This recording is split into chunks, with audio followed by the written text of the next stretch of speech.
je veux t'adorer, Père.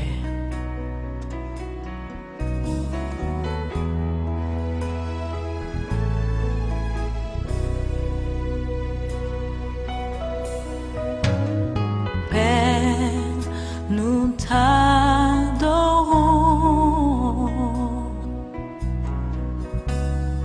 Père, nous t'adorons, Père, nous t'adorons,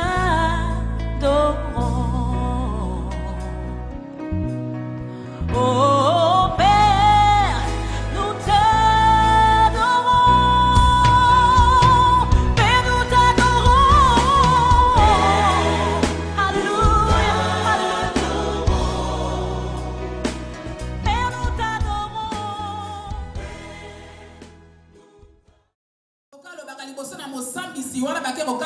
Mes frères et sœurs, laissez-moi vous dire une chose. Que le plan de Dieu dans ses enseignements,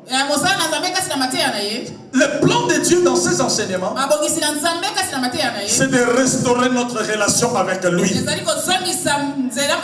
de nous ramener sur la voie de la vérité. C'est de vivre une relation stable et permanente avec Dieu. Alors pourquoi nous allons parler du grand juge? C'est qui les grands juges? Mais bien aimé, vous connaissez les grands juges, c'est Dieu. Dans le monde, il y a aussi des juges. Mais à la seule différence, lorsqu'ils se mettent à juger, ils ont besoin des gens pour les épauler à réunir des éléments qui vont convaincre la personne sur sa culpabilité.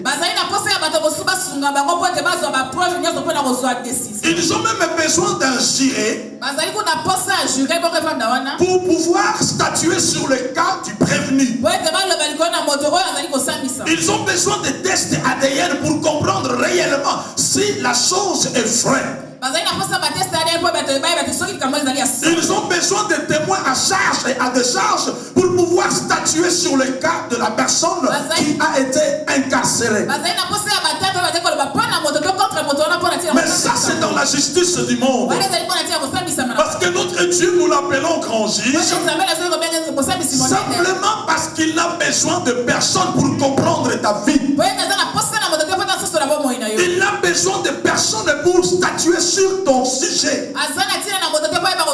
Il n'a pas besoin de demander conseil à un ange pour savoir si réellement tu es coupable ou tu n'es pas coupable. Voilà pourquoi nous l'appelons le grand juge. Mais bien aimé dans le Seigneur, la plaidoirie dans ce passage, c'est Dieu qui entame la démarche. Vous connaissez l'histoire d'Israël? De temps en temps, Israël désobéissait à Dieu. D'ailleurs, la Bible l'appelle un peuple à coups raides. Pourquoi? Parce que c'est un peuple qui se comportait et qui se compromettait dans sa relation avec Dieu. Mais Dieu, dans son amour, il n'abandonnait pas à jamais les enfants d'Israël. Il organisait des séances de récupération en envoyant des prophètes, en envoyant des signes, en envoyant des éléments pour que le peuple prenne conscience. Bien aimé dans le Seigneur, c'est la même situation aujourd'hui. Pourquoi le Seigneur a mis l'église sur la terre? Pourquoi le Saint-Esprit est encore sur la terre? C'est parce que Dieu veut sauver. Il ne veut pas que les gens meurent dans le péché. Voilà pourquoi le travail de l'église consiste à récupérer ceux qui n'ont jamais accepté Christ, mais en même temps réveiller ceux qui ont déjà pris, c'est ceux qui sont déjà dans la foi, mais qui se sont écartés de la foi de Dieu. Bien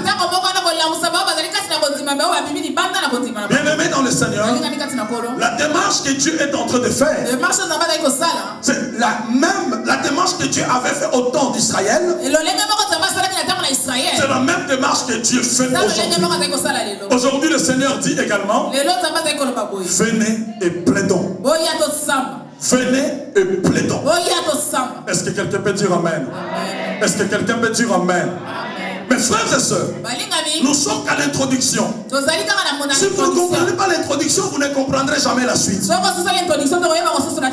Venez et plaidons.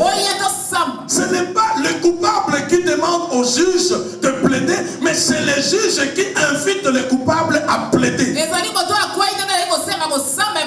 Ceci est une preuve de l'amour de Dieu.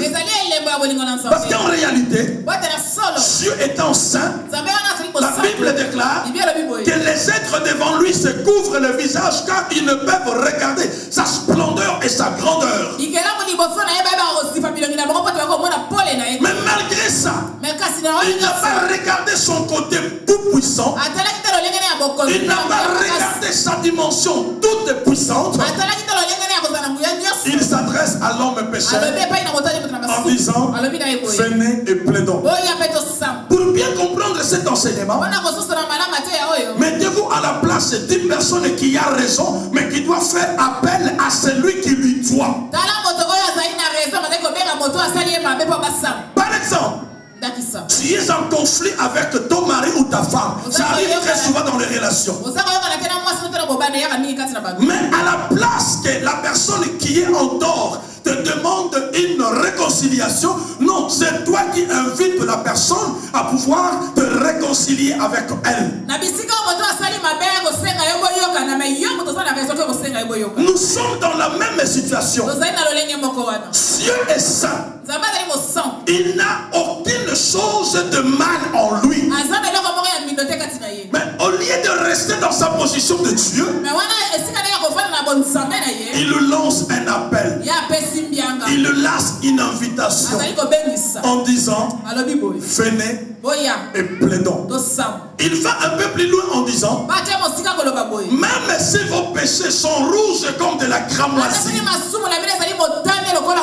ils deviendront blancs comme de la neige. Et même s'ils sont calmes sombres, je vais vous nettoyer. Et il va un peu plus loin en disant: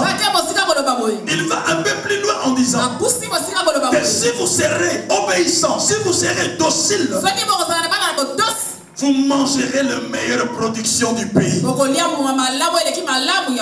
s'adresse à qui? Il s'adresse à Israël qui est pécheur devant lui. De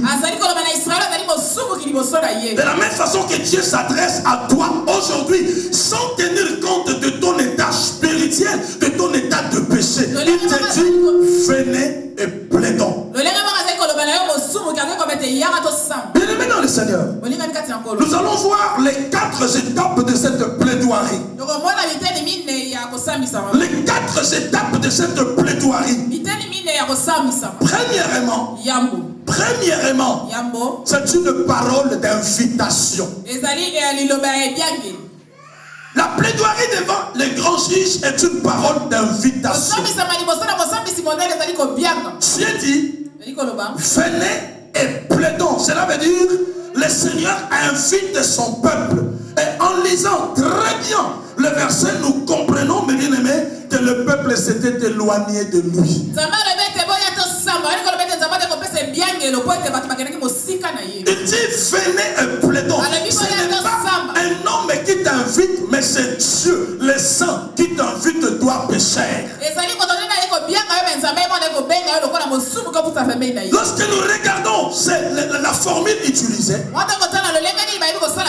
nous nous rendons compte que le peuple s'était éloigné de lui.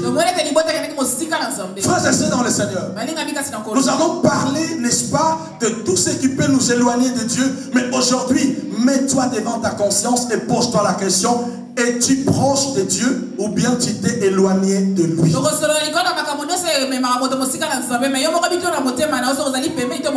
Es-tu proche de Dieu ou bien tu t'es éloigné de lui? Parce que lorsque vous lisez le verset, Dieu ne fait pas une invitation pour le plaisir de parler, mais il s'adresse à un peuple qui est loin, loin de sa face, loin de sa parole. Ils étaient séparés avec Dieu.